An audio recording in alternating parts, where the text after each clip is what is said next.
बिस्मिल्लाहिर्रहमानिर्रहीम अस्सलाम वालेकुम viewers, welcome back to my channel English with mister Syed. और आज का जो हमारा टॉपिक है वो बहुत ही इंटरेस्टिंग होने वाला है, क्योंकि आज की इस वीडियो में हम फ्यूचर परफेक्ट कंटिन्यूअस टेंस के एक्टिव वॉइस पैसिव वॉइस करने वाले हैं, यानी कि active voice to passive voice convert करने वाले हैं। तो चलें स्टार्ट करते हैं बिना किसी देर के। सबसे पहले हम ये देख लेते हैं कि फ्यूचर परफेक्ट कंटिन्यूअस टेंस होता क्या है और ये किस चीज़ के लिए इस्तेमाल होता है, किस बात के लिए इस्तेमाल होता है। इसके हमारे पास 3 पॉइंट्स हैं जिसमें हमें बताया जाएगा कि फ्यूचर परफेक्ट कंटिन्यूअस टेंस किसके लिए इस्तेमाल होता है, इसका यूजेज कहाँ पे होता है और इसका मतलब क्या होता है। सबसे पहला पॉइंट हमारे पास ये है कि it describes an action that will continue up to a specific point in the future. It describes an action, ये एक ऐसे एक्शन को डिस्क्राइब करता है, उसकी वजाहत करता है, दैट विल कंटिन्यू, जो कि जारी रहेगा, up to a specific point, किसी एक ख़ास पॉइंट तक, इन द फ्यूचर, मुस्तकबिल के अंदर।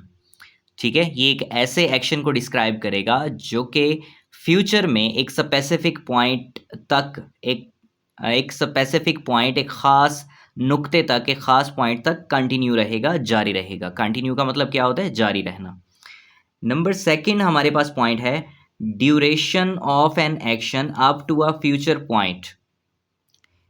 क्या जी? कि जो मुस्तकबिल का वो पॉइंट है जिसके बारे में हमारे पास जिक्र किया गया है, उस फ्यूचर पॉइंट, उस स्पेसिफिक पॉइंट तक का जितना भी एक्शन होगा उसकी ड्यूरेशन को जाहिर करेगा, उसके दौरानिया को जाहिर करेगा। ड्यूरेशन का मतलब क्या होता है? दौरानिया। उसके दौरानिया को जाहिर करेगा कि उसकी ड्यूरेशन कितनी है, उस काम की ड्यूरेशन कितनी है, उस बात की ड्यूरेशन, उसका दौरानिया क्या है, कितना है। नंबर थर्ड हमारे पास पॉइंट है कि emphasis on the on going nature of the action. ये एक्शन की on going nature, on going nature वो जो उसका जारी रहने का अमल है, वो जो उसकी जारी रहने की फितरत है, उसकी जो नेचर है, उस पर जोर देता है। एम्फेसिस का मतलब क्या होता है? जोर देना। एम्फेसिस का मतलब होता है जोर देना। ठीक है, क्या जी? इसमें कौन से 3 पॉइंट्स हैं कि सबसे पहले तो वो एक एक्शन को डिस्क्राइब करेगा जो कि फ्यूचर में एक स्पेसिफिक पॉइंट तक कंटिन्यू रहेगा, जारी रहेगा। दूसरी बात वो ये कहता है कि ये उस एक्शन के जो फ्यूचर का स्पेसिफिक पॉइंट है उस तक, उस पॉइंट तक जितना भी एक्शन हुआ है, जितना भी काम हुआ है, उसका दौरानिया क्या होगा, उसकी ड्यूरेशन क्या होगी, उसका टाइम कितना होगा। तीसरे नंबर पे वो कहता है कि ये एम्फेसिस करता है, जोर देता है, on the on going nature of the action, उस एक्शन की ऑन गोइंग नेचर पर। ठीक है, ये था तारुफ फ्यूचर परफेक्ट कंटिन्यूअस टेंस का। अब हम देख लेते हैं कि जी फ्यूचर परफेक्ट कंटिन्यूअस टेंस के एक्टिव वॉइस क्या होते हैं, इसका मतलब क्या होता है। देखिए, एक्टिव वॉइस में क्या होता है कि सब्जेक्ट परफॉर्म्स द एक्शन। जो आपका फाइल होता है, जो आपका सब्जेक्ट होता है, वो कोई भी एक्शन परफॉर्म कर रहा होता है, किसी भी एक्शन पर, किसी भी काम पर अमल कर रहा होता है, आपका जो सब्जेक्ट होता है। ठीक है, सब्जेक्ट परफॉर्म्स द एक्शन। जो इसका एक्टिव वॉइस होता है उसमें क्या होता है कि सब्जेक्ट जो सेंटेंस का होगा वो एक्शन परफॉर्म करेगा, और किस तरीके से करेगा, उसका स्ट्रक्चर क्या होगा, हम लोग उसकी मेकिंग कैसे करेंगे, उसका मेकअप कैसे करेंगे, उसकी फॉर्मेशन कैसे करेंगे, उसका फॉर्मेट कैसे बनाएंगे फ्यूचर परफेक्ट कंटिन्यूअस टेंस का, वो देखते हैं। आप सबसे पहले क्या लगाते हैं जी? आप सबसे पहले पुट करते हैं सब्जेक्ट, यानी कि सेंटेंस के अंदर सबसे पहले सब्जेक्ट का काम है, जो काम करने वाला होगा। फॉर एग्जाम्पल, मैं आपको पढ़ा रहा हूँ, तो इसमें पढ़ाने वाला कौन है? मैं। ठीक है, तो मैं इसमें क्या है? सब्जेक्ट। ठीक है, सबसे पहले आप क्या लगाते होते हैं? सब्जेक्ट लगाते होते हैं, और फिर इसी सब्जेक्ट के मुताबिक आपने क्या करना है? या तो लगा देना है विल, या तो लगा देना है शैल। अगर आपके पास प्रोनाउन हैं आई और वी के, ये 2 प्रोनाउन है, तब तो आप लगाएंगे शैल। अदरवाइज जितने भी होंगे उन सब के साथ क्या लगेगा? विल लगेगा। ठीक है, आपने सब्जेक्ट के मुताबिक विल या फिर शैल लगाना है, उसके बाद आपने हैव बीन लगाना है। ठीक है, ये भी हेल्पिंग वर्ब की क्राइटेरिया में ही आते हैं, यानी कि आपने सब्जेक्ट के मुताबिक विल या फिर शैल लगाना है प्लस हैव बीन लगाना है, यानी कि अगर विल वाला है तो विल हैव बीन आ जाएगा, अगर शैल वाला है तो शैल हैव बीन आ जाएगा। सब्जेक्ट, फिर विल हैव बीन या शैल हैव बीन, विल या फिर शैल सब्जेक्ट के मुताबिक लगेगा। उसके बाद आप लगाते हैं वर्ब, और वर्ब के साथ लगाते हैं आई एन जी, यानी कि इसको present participle form of the verb भी कहते हैं। आईएनजी फॉर्म भी कहते हैं। ठीक है, वर्ब की फर्स्ट फॉर्म के साथ आईएनजी का इजाफा करेंगे तो ये प्रेजेंट पार्टिसिपल फॉर्म बन जाएगी। उसके बाद आप लगाते हैं ऑब्जेक्ट। ठीक है, उसके बाद क्या लगाते हैं? ऑब्जेक्ट। ऑब्जेक्ट होता है हमारे पास मफऊल, जिस पर काम किया जा रहा होता है, जो एक्शन रिसीव कर रहा होता है, वो बंदा या वो चीज़ जो एक्शन रिसीव कर रही होती है उसको क्या कहते हैं जी? उसको ऑब्जेक्ट कहा जाता है। उसके बाद आप लगाते हैं सिंस या फिर फॉर लगाते हैं और फिर लगा देते हैं आप टाइम, यानी कि टाइम के मुताबिक आपने सिंस लगाना है या फॉर लगाना है। मैं बारहा बता चुका हूँ कि सिंस कहाँ पे लगता है, फॉर कहाँ पे लगता है। देखें, अगर आपका कोई पॉइंट है, यानी कि कोई भी काम हो रहा है और वो एक स्पेसिफिक पॉइंट से स्टार्ट हो रहा है, कोई उसका स्टार्टिंग पॉइंट है, तब तो आप लगाएंगे सिंस। जैसे हम कहते हैं जी 2 o'clock, ठीक है, या 3 o'clock, या हम कहते हैं 1920 2020 से ये काम हो रहा है। अब देखें, ये घंटे की शुरुआत है और ये साल की शुरुआत है। या फिर हम कहते हैं जी मॉर्निंग या फिर इवनिंग। अब ये देखें, ये उस टाइम की शुरुआत है। या फिर हम कह देते हैं जी मार्च अप्रैल, ये देखें ये मंथ की शुरुआत है। ठीक हो गया। या हम कह देते हैं जी मंडे ट्यूसडे, ये देख लें जी, ये भी उस दिन की शुरुआत है। ठीक है, तो जब इस किस्म के आते हैं ना, उसके साथ हम लगाते हैं सिंस, यानी कि अगर टाइम इस हिसाब से आ रहा हो तब तो हम लगाते हैं सिंस। अगर हमारे पास कोई भी टाइम है, कोई भी यानी कि कोई भी बात की गई है, टाइम इस हिसाब से बताया गया कि उसमें कोई ख़ास मुअय्यन नहीं किया गया टाइम को, ठीक है, कोई ख़ास हद मुकर्रर नहीं की गई, उसमें हमें कहा जाता है जी 2 years 3 weeks, ठीक है, मैनी ईयर्स फ्यू वीक्स, मतलब इस किस्म का होना, यानी कि हमें पता ना हो। अब फॉर एग्जांपल हम 2 weeks की बात करते हैं, अब ये वाले 2 weeks हैं या ये वाले 2 weeks हैं, कोई पता नहीं है। ठीक है, अच्छा जी, इसमें दूसरा आपको एक बताता चलूँ, इसकी आसान सी जो पहचान है कि आपके पास टाइम जो है ना वो क्वांटिटी की सूरत में दिया गया होता है, यानी कि मिकदार की सूरत में दिया गया होता है, तादाद की सूरत में दिया गया होता है। जहाँ पे तादाद या मिकदार की सूरत में टाइम आ जाए ना, उसके साथ आप क्या लगाते हैं? उसके साथ आप लगा देते हैं फॉर। और जहाँ पर स्टार्टिंग पॉइंट दिया गया होता है उसके साथ आप लगा देते हैं जी सिंस। बस ये बात आपने जहन में रखनी है, इस टाइम के मुताबिक आपने सिंस या फिर फॉर लगाना है। अब ये था हमारे पास स्ट्रक्चर, यानी कि सबसे पहले सब्जेक्ट लगाया, उसके मुताबिक हमने विल या फिर शेल लगाया। उसके बाद आपने हैव बीन लगाना है, फिर आपने वर्ब की फर्स्ट फॉर्म के साथ आईएनजी लगाना है, देन आपने ऑब्जेक्ट लगाना है, फिर आपने सिंस या फिर फॉर लगाना है इस टाइम के मुताबिक, एंड पे आपने टाइम ऐड करना है। अब इसी स्ट्रक्चर को देखते हुए हमारे पास कुछ एग्जांपल्स मौजूद हैं, आइए देखते हैं वो एग्जांपल्स कौन सी हैं। आपके पास पहली एग्जांपल है, he will have been taking exercise since 2 o'clock। वो 2 बजे से वर्जिश कर रहा होगा। फ्यूचर क्या है ना, तो आपने कर रहा होगा। ठीक हो गया, वो 2 बजे से एक्सरसाइज कर रहा होगा। नंबर सेकंड एग्जाम्पल हमारे पास मौजूद है, I shall have been drawing a picture for half an hour. मैं आधे घंटे से एक पिक्चर ड्रा कर रहा हूँगा, बना रहा हूँगा। आई शैल हैव बीन। अब देखें, यहाँ पे ही था तो हमने विल लगाया, यहाँ पे आई था तो हमने शैल लगाया। मैंने आपको बताया ना कि आपके पास अगर प्रोनाउंस हों आई या फिर वी तो आप शैल लगाते हैं, अदरवाइज आप सबके साथ विल लगाते हैं। अब देखें, इस एग्जांपल में प्रोनाउन ही था तो हमने विल लगाया, यहाँ पे आई था तो उसके साथ हमने शैल लगा दिया। तो ये हमने इस स्ट्रक्चर के मुताबिक की हैं एग्जांपल्स। ठीक है, आपने सबसे पहले सब्जेक्ट पुट किया, फिर उसके मुताबिक विल या फिर शैल लगाया जैसे यहाँ पे बताया गया। उसके बाद हैव बीन लगाया, ये हैव बीन आ गया। उसके बाद हमने वर्ब की फर्स्ट फॉर्म के साथ आईएनजी लगाया, टेकिंग आ गया। उसके बाद हमने ऑब्जेक्ट लगाया, ऑब्जेक्ट भी आ गया जी। सिंस और फॉर में से हमने एक को सिलेक्ट किया, यहाँ सिंस को सिलेक्ट किया था, यहाँ फॉर को सिलेक्ट किया था। और उसके बाद हमने टाइम दे दिया गया, उसके बाद हमने टाइम मेंशन किया, टाइम शो किया। ठीक है, अब जी हम देखते हैं कि फ्यूचर परफेक्ट कंटिन्यूअस टेंस के पैसिव वॉइस का क्या मतलब है। देखिए, मैं आपको एक चीज़ बताता चलूँ, हमारे पास कोई भी बात एक्सप्रेस करने के, कोई भी बात कहने के ना दो तरीके होते हैं। एक होता है एक्टिव वॉइस का तरीका और एक होता है पैसिव वॉइस का तरीका। एक्टिव वॉइस में हमें सीधा सीधा एक सीधी सीधी एक बात बताई गई होती है जिसमें सब्जेक्ट जो है वो कोई भी एक्शन परफॉर्म करता है। फॉर एग्जाम्पल मैं कहता हूँ कि मैं इंग्लिश पढ़ाता हूँ, ठीक है, ये हो गया एक्टिव वॉइस। पैसिव वॉइस में क्या होगा? पैसिव वॉइस में the subject receives the action. इसमें सब्जेक्ट जो है ना वो एक्शन रिसीव कर रहा होता है, या action is being done to the subject, या फिर एक्शन जो है वो सब्जेक्ट की तरफ किया जा रहा होता है, ये भी आप कह सकते हैं। जैसे इंग्लिश मुझसे पढ़ाई जाती है, ठीक है, तो वो दूसरा तरीका होता है बात एक ही है, मैं इंग्लिश पढ़ाता हूँ या इंग्लिश मुझसे पढ़ाई जाती है, लेकिन इसमें मैटर क्या करता है कि हमने दो वेज में अपनी बात को एक्सप्रेस किया है। ठीक है, अभी हम एक्टिव वॉइस तो पढ़ चुके हैं, अब हम देखते हैं कि पैसिव वॉइस क्या होता है। The action is being done to the subject. Action जो है वो सब्जेक्ट की तरफ डन किया जा रहा होता है, यानी कि इसमें सब्जेक्ट को ऑब्जेक्ट बनाया जा रहा होता है।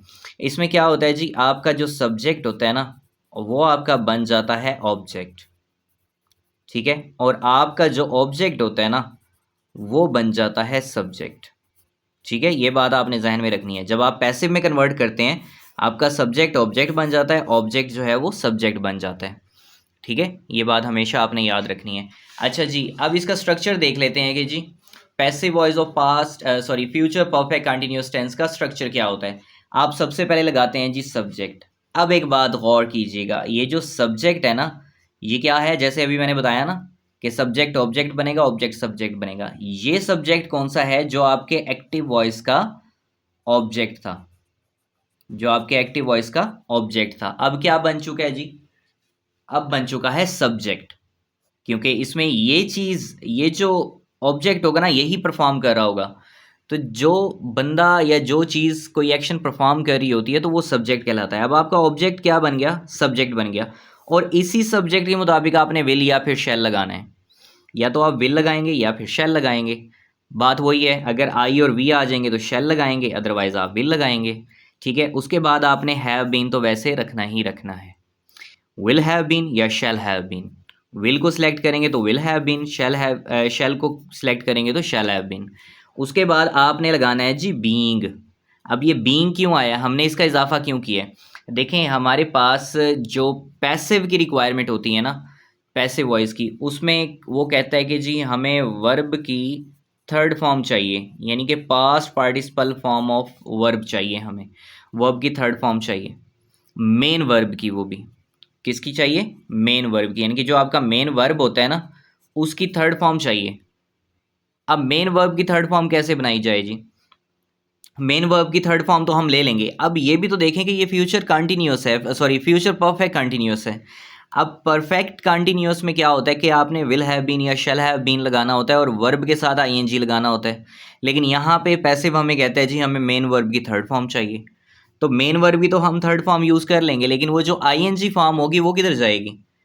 तब हम क्या करते हैं जी, हमारे पास एक मौजूद होता है सब्स्टिट्यूट, वो होता है बी। जब कभी हमें ज़रूरत पड़ती है हम इसकी आईएनजी फॉर्म ले लेते हैं, जब कभी हमें ज़रूरत पड़ती है जी हम इसकी पास्ट पार्टिसिपल फॉर्म ले लेते हैं, जो कि बीन बनती है। अब जी हमारे पास क्या है, अब हमारे पास रिक्वायर्ड है आईएनजी फॉर्म। तो हमें जब आईएनजी फॉर्म रिक्वायर्ड है, तो हमने बी के साथ क्या किया, आईएनजी फॉर्म लगा दी, यानी कि उसको क्या बना दिया हमने, उसको हमने बना दिया बीइंग। बी के साथ आईएनजी लगाया तो बीइंग बना दिया, यानी कि हमारे पास वर्ब की और मेन वर्ब की थर्ड फॉर्म। अब पैसिव की रिक्वायरमेंट थी कि मेन वर्ब की थर्ड फॉर्म दो, हमने दे दी। आईएनजी चाहिए था, हमने बी के साथ आईएनजी लगाया तो बीइंग बन गया, हमने ये भी रिक्वायरमेंट उसकी पूरी कर दी। बात की समझ आई है? तो क्या बनेगा जी, आपका ऑब्जेक्ट जो कि अब सब्जेक्ट बन चुका है, उसके मुताबिक आपने विल या शैल लगाना है, फिर आपने लगाना है हैव बीन, फिर आपने लगाना है बीइंग, ताकि आईएनजी की रिक्वायरमेंट पूरी हो। फिर वर्ब, मेन वर्ब की थर्ड फॉर्म लगानी है, फिर आपने लगाना है जी बाय। और बाय किसके ज़रिए काम हो रहा है, आपका जो ऑब्जेक्ट है, ये ऑब्जेक्ट कौन सा है, जो कि आपके एक्टिव वॉइस का सब्जेक्ट था। ठीक है, आपके एक्टिव वॉइस का जो सब्जेक्ट था वो अब ऑब्जेक्ट बन चुका है। ठीक है, तो आपने फिर लगाना है ऑब्जेक्ट, फिर आपने लगाना है जी सिंस या फिर for according to the time, यानी कि जो टाइम दिया गया होगा उसी के मुताबिक आपने सिंस या फिर फॉर लगाना है। अभी हम करके आए हैं ना सिंस और फॉर का डिफरेंस। ठीक है, बात की समझ आ गई है? सबसे पहले आपने सब्जेक्ट लगाना है, जो कि आपके एक्टिव वॉइस का ऑब्जेक्ट था, अब वो सब्जेक्ट बन चुका है। अगर वहाँ पे सब्जेक्टिव प्रोनाउन था, सॉरी वहाँ पे ऑब्जेक्टिव प्रोनाउन था, तो यहाँ सब्जेक्टिव प्रोनाउन बन गए। उसके मुताबिक आपने विल या फिर शैल लगाना है, फिर हैव बीन लगाना है, फिर आईएनजी रिक्वायरमेंट पूरी करने के लिए बीइंग लगाना है, फिर मेन वर्ब की थर्ड फॉर्म, फिर बाय, और फिर आपने लगाना है ऑब्जेक्ट। ये ऑब्जेक्ट कौन सा है, जो आपके एक्टिव वॉइस का सब्जेक्ट था। ठीक है, वहाँ पे सब्जेक्टिव प्रोनाउन था तो यहाँ ऑब्जेक्टिव प्रोनाउन लगाएंगे। फॉर एग्जाम्पल आपके पास आई है तो वो क्या बन जाएगा, मी। ठीक है, दे है तो वो क्या बन जाएगा जी, दैम। ठीक है, बात की समझ आ रही है? तो ये होते हैं सब्जेक्टिव प्रोनाउन और ये होते हैं उनके ऑब्जेक्टिव प्रोनाउन। ठीक है, तो आपने जब सब्जेक्ट यूज़ करेंगे तो सब्जेक्टिव प्रोनाउन इस्तेमाल करना है, ऑब्जेक्ट यूज़ करेंगे तो ऑब्जेक्टिव प्रोनाउन आपने इस्तेमाल करना है।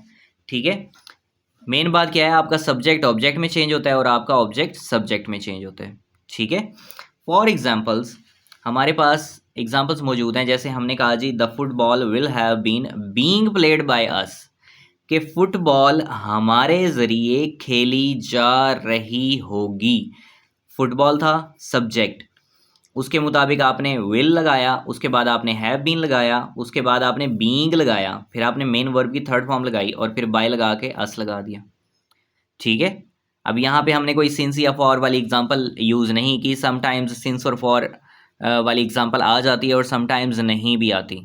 ठीक है, अब इसका क्या perfect continuous future perfect continuous tense का ये सेंटेंस है, इसको ट्रांसलेट करें तो वो कैसा होगा। हमारे पास दो किस्म की बेसिकली पहचान होती है। एक में ये होता है कि जहाँ पे सिंस और फॉर यानी कि वक्त का इस्तेमाल किया गया हो तो हम ये कहते हैं फॉर एग्जांपल 2 घंटों से वो किताब पढ़ रहा होगा वगैरह वगैरह। या फिर हम जहाँ पे टाइम मेंशन नहीं भी होता लेकिन होता वो फ्यूचर परफेक्ट कंटिन्यूस टेंस का ही सेंटेंस है, तो हम उसको कैसे पढ़ते हैं कि जी वो किताब पढ़ता रहा होगा, तब हम ता रहा होगा का इस्तेमाल करेंगे। सेम यही चीज़ है यहाँ पे। अब सिंस और फॉर तो नहीं है तो क्या होगा कि फुटबॉल हमारे ज़रिए खेली जाती रही होगी। ठीक है, खेली जाती रही होगी, आप इस तरीके से इसको करेंगे। दूसरी एग्जांपल है, इसमें भी हमने सिंस और फॉर का कोई कंसेप्ट यूज़ नहीं किया लेकिन हमने फ्यूचर परफेक्ट कंटिन्यूस टेंस का ही सेंटेंस बनाया है। जैसे कि we shall have been being respected by Anwar, के हम अनवार के ज़रिए जो है इज़्ज़त करवाते रहे होंगे, या अनवार हमारी, अगर इसका एक्टिव वॉइस देखें तो वो क्या होगा कि अनवार हमारी इज़्ज़त करता रहा होगा। क्या तो हम जब इसका पैसिव बनाएंगे तो क्या बनाएंगे, we shall have been being respected by Anwar, के हम या अनवार के ज़रिए हमारी इज़्ज़त की जाती रही होगी। आप इसको इस तरीके से पढ़ेंगे कि अनवार के ज़रिए हमारी इज़्ज़त की जाती रही होगी। ठीक है, तो इसमें हमने कोई सिंपल एग्जांपल करनी थी ना, तो हमने कोई सिंस और फॉर की एग्जांपल नहीं ली। अगर सिंस और फॉर का इस्तेमाल करें भी सही तो सिर्फ बहुत सिंपल होता है, आपने सिंस और फॉर लगाना है। फॉर एग्जांपल आप यहाँ पे कर लें जनाब सिंस 2022, ठीक है, यहाँ पे आप कर लें फॉर मैनी ईयर्स। ठीक है, तो एक हमने सिंस की एग्जांपल यूज़ कर ली, एक हमने फॉर की एग्जांपल यूज़ कर ली। ठीक हो गया, तो ये होती है जनाब जी एग्जांपल्स पैसिव वॉइस की। अब इसकी मज़ीद एग्जांपल्स करने से पहले मैं आपको एक चीज़ बताता चलूँ। हम ऑलमोस्ट सब में तो नहीं लेकिन ऑलमोस्ट हर वीडियो में हमने डायरेक्ट ऑब्जेक्ट और इनडायरेक्ट ऑब्जेक्ट का पढ़ा है।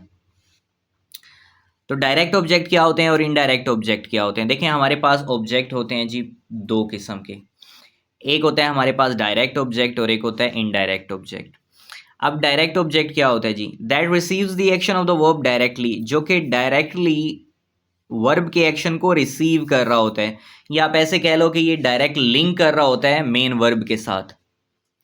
ठीक है, मेन वर्ब के साथ। अभी एग्जांपल करेंगे ना, उसमें डायरेक्ट और इनडायरेक्ट दोनों की एग्जांपल आ जाएंगे, यानी कि दोनों के कंसेप्ट आ जाएंगे। इनडायरेक्ट ऑब्जेक्ट क्या होता है जी, दैट रिसीव्स द बेनिफिट्स और अफेक्टेड बाय द वर्ब, ये या तो वर्ब के बेनिफिट्स रिसीव कर रहा होगा या फिर वर्ब के जरिए अफेक्ट हो रहा होगा। ठीक है, क्या जी, कि जो आपका डायरेक्ट ऑब्जेक्ट होता है ये मेन वर्ब का एक्शन डायरेक्टली रिसीव कर रहा होता है, लेकिन जो इनडायरेक्ट ऑब्जेक्ट होता है ये मेन वर्ब का या तो बेनिफिट हासिल कर रहा होता है, मेन वर्ब से या तो बेनिफिट हासिल करता है या फिर उसके ज़रिए थोड़ा बहुत अफेक्टेड होता है। ठीक है, फॉर एग्जाम्पल हमारे पास एक एग्जाम्पल मौजूद है फॉर इंग्लिश ग्रामर। हम इंग्लिश ग्रामर के तौर पे ही, मतलब इंग्लिश ग्रामर, चूँकि हमारा टॉपिक भी इंग्लिश ग्रामर का ही है तो उसको इस्तेमाल करते हुए ऑब्वियसली हम इंग्लिश ग्रामर की ही एग्जाम्पल करेंगे।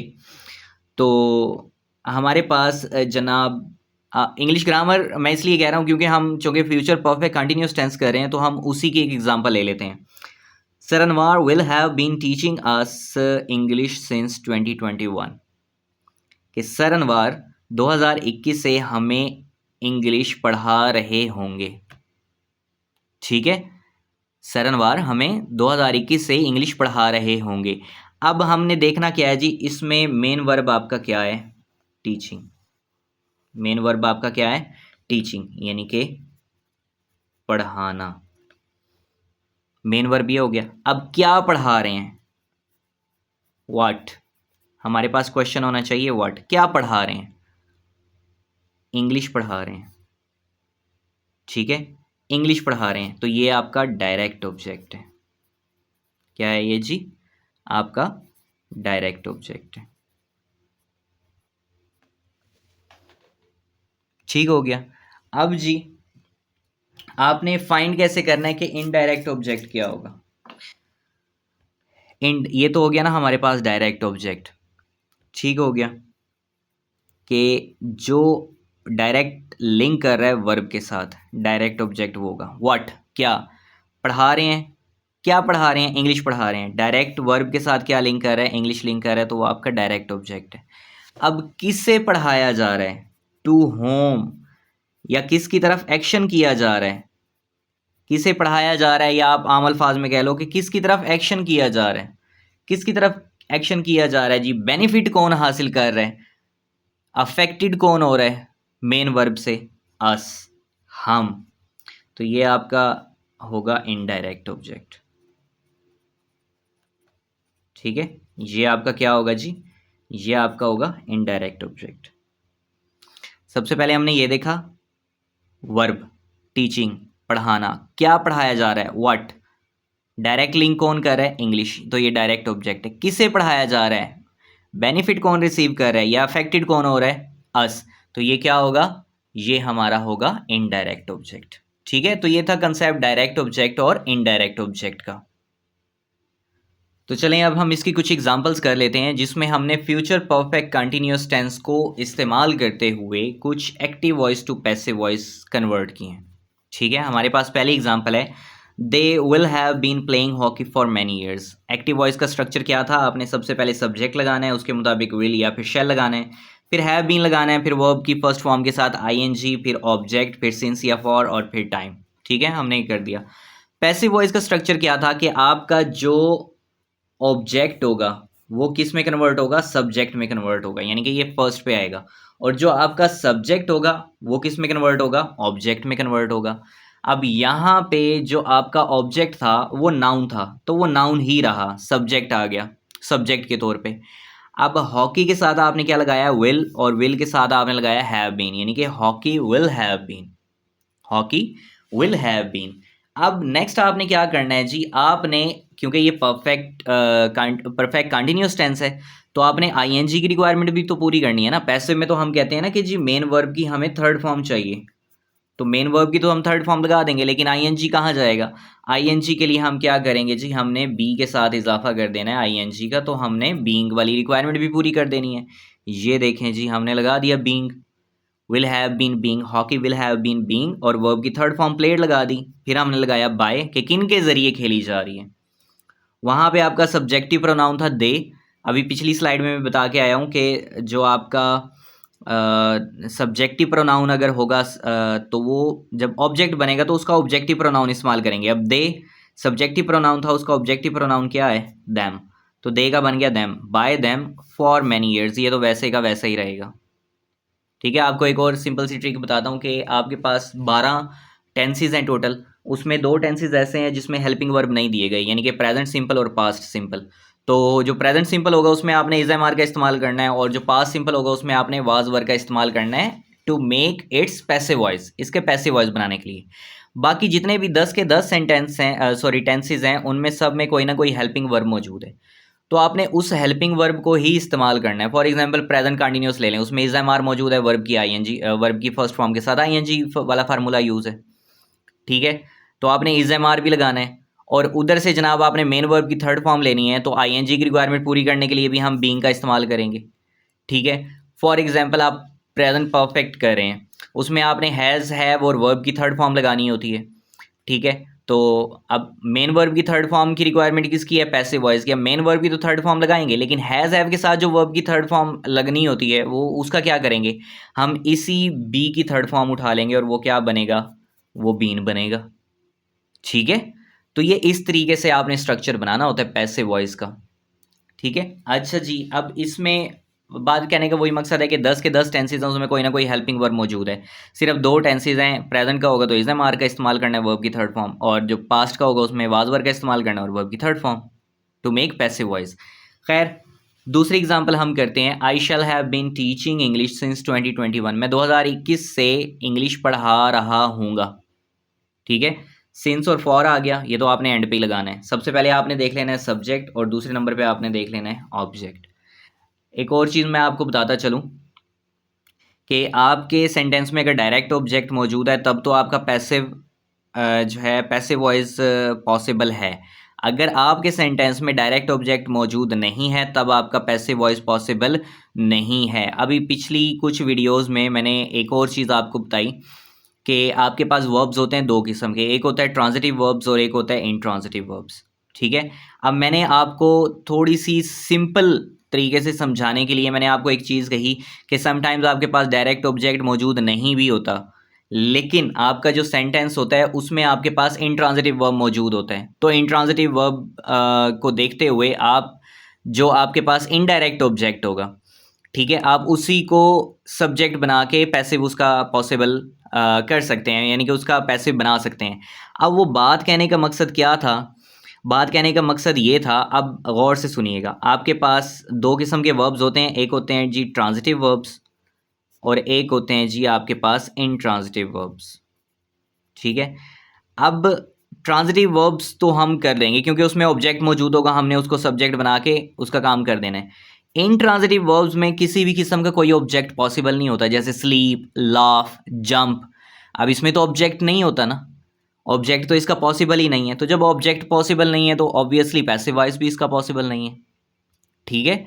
लेकिन अब वो जो प्रीवियस वीडियोस में मैंने बताया कि जी इंट्रांजिटिव वर्ब्स होंगे तो आपने उसमें इनडायरेक्ट ऑब्जेक्ट को लेकर बेसिकली कहने का मकसद यही था कि जो आपके इनडायरेक्ट ऑब्जेक्ट होंगे sometimes for some condition, for few conditions, आपने इनडायरेक्ट ऑब्जेक्ट को ही आपने सब्जेक्ट बना के पैसे बना देना है। फॉर एग्जांपल मैं कहता हूँ ही टेल्स मी। ठीक है। He tells me, he tells me. अब यहीं तक हमारे पास एक सेंटेंस मौजूद है। अब टेल वर्ब है, क्या बताया जाता है कोई पता नहीं है, बात तो नहीं बताई गई ना। लेकिन आप ये भी तो देखें कि आपके पास यहाँ पे एक इनडायरेक्ट वर्ब भी, सॉरी इनडायरेक्ट ऑब्जेक्ट भी मौजूद है। तो आप इसी इनडायरेक्ट ऑब्जेक्ट को क्या करेंगे जी, आपने सब्जेक्ट बनाना है। तो आप क्या करेंगे, अब ये प्रेजेंट इंडेफिनिट का है तो मैं कहूँगा I am told by him, मुझे उसके ज़रिए बताया जाता है। आपने क्या किया जी, इस इनडायरेक्ट ऑब्जेक्ट को ही सब्जेक्ट बना लिया और ये तो बन गया ऑब्जेक्ट। ठीक है। तो वो जो मैंने आपको एक बात बताई थी ना कि ट्रांजिटिव और इंट्रांजिटिव वर्ब्स और डायरेक्ट ऑब्जेक्ट और इनडायरेक्ट ऑब्जेक्ट, कि आप इनडायरेक्ट ऑब्जेक्ट को ही जो है वो डायरेक्ट ऑब्जेक्ट बना लें, वो बात कहने का मकसद यही था कि for few conditions, for few reasons आप ये काम कर सकते हैं। लेकिन बेसिकली जो आपके इंट्रांजिटिव वर्ब्स होते हैं, जो इंट्रांजिटिव वर्ब्स होते हैं जैसे कि जंप, स्लीप, लाफ, ये ऐसे वर्ब्स हैं इनका तो कोई ऑब्जेक्ट बनता ही नहीं है। तो जब ऑब्जेक्ट ही नहीं होगा तो आपका पैसिव वॉइस भी मुमकिन नहीं है। ठीक है। अब जैसे यहाँ पे है ही टेल्स मी, अब यहाँ पे कोई ऑब्जेक्ट, डायरेक्ट ऑब्जेक्ट मौजूद नहीं है लेकिन इनडायरेक्ट ऑब्जेक्ट मौजूद है। तो इस कंडीशन में हम क्या करेंगे, इस कंडीशन में हमने इनडायरेक्ट ऑब्जेक्ट को ही उठाना है और सब्जेक्ट बना देना है। जैसे यहाँ पे हमने बताया ये ऑब्जेक्टिव प्रोनाउन था, इसका सब्जेक्टिव प्रोनाउन बनेगा आई। तो आई एम, क्योंकि ये प्रेजेंट इंडेफिनिट का फिक्र है तो I am told by me, sorry told by him आएगा यहाँ, सॉरी यहाँ पे हिम आएगा। ठीक है। I am told by him. आपने ही सब्जेक्टिव प्रोनाउन था तो इसका ऑब्जेक्टिव प्रोनाउन लगा दिया हिम। ठीक हो गया। तो ये होती हैं कुछ कंडीशंस जिसमें हम लोग इनडायरेक्ट ऑब्जेक्ट को भी सब्जेक्ट बना सकते हैं। अदरवाइज हम सिर्फ डायरेक्ट ऑब्जेक्ट को ही सब्जेक्ट बनाएंगे और इनट्रांजिटिव का कोई पैसिव मुमकिन नहीं होता, ट्रांजिटिव वर्ब्स का ही बनता है। ठीक है। ये बात जहन में रखनी है कि सिर्फ ट्रांजिटिव वर्ब्स का पैसिव बनेगा, इंट्रांजिटिव का पॉसिबल नहीं है। और ये चैलेंजिंग हो सकता है, चैलेंजिंग हो सकता है लेकिन पॉसिबल नहीं है। ठीक है।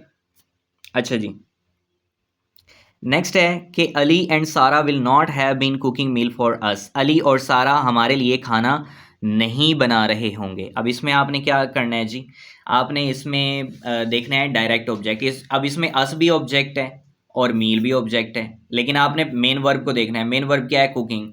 क्या बनाया जा रहा है, मील बनाया जा रहा है, तो ये आपका डायरेक्ट ऑब्जेक्ट है। तो इसी को आप सब्जेक्ट बनाएंगे, जैसे हमने बनाया यहाँ पे सब्जेक्ट बन गया, उसके मुताबिक विल। अब चूंकि ये नेगेटिव है तो विल या शेल के बाद नॉट लगाएंगे। Meal will not have been being, meal will not have been being cooked.